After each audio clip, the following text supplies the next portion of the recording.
PAs and talk through it, then that would be a good exercise to do. Okay.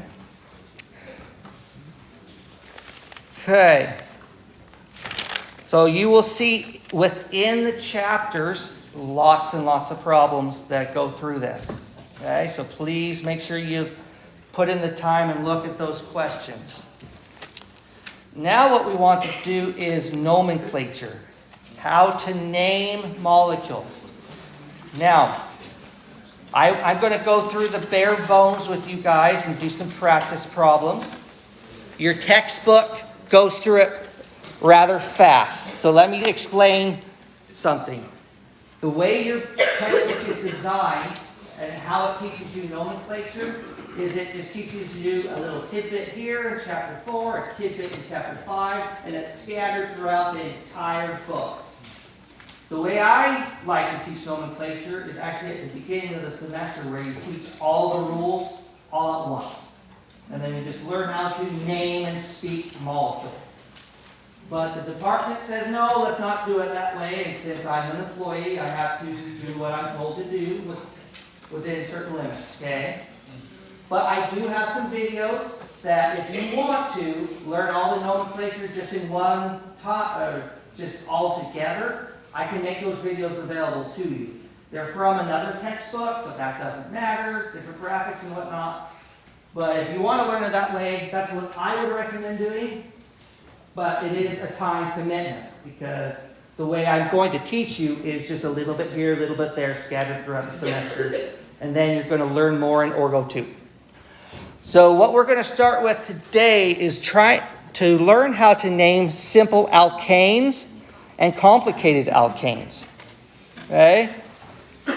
So let's take a look at something in your textbook real quick here. Well, never mind. I want to do this one.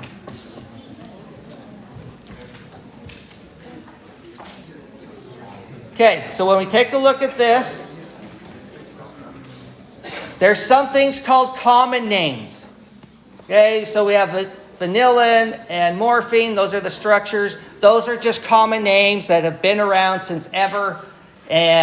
But ever since ever, we had to come up with a international, basically an alphabet on how do we name molecules. So the molecule that is in a German paper versus an American paper, we're all saying the same thing. So we've come up with rules, a lot of rules on how to name molecules. It's just like the English language. Why is the S in island silent? I don't know. It's just you just learn and that's what you do. Okay? Is there an explanation? Probably. But the English language has so many issues with it. Okay? It's just crazy. But the same thing with organic chemistry. I hope it's easier than English. I really do. But there's rules. And so when you go to name a molecule and you get stuck and you come for help, I'll simply say, what step of the rules are you at? So you have to memorize the rules and just go, rule 1, rule 2, rule 3, and just go down the list. And after you get through the list, you can name the molecule. So you have to come up with a strategy. How are you going to approach nomenclature?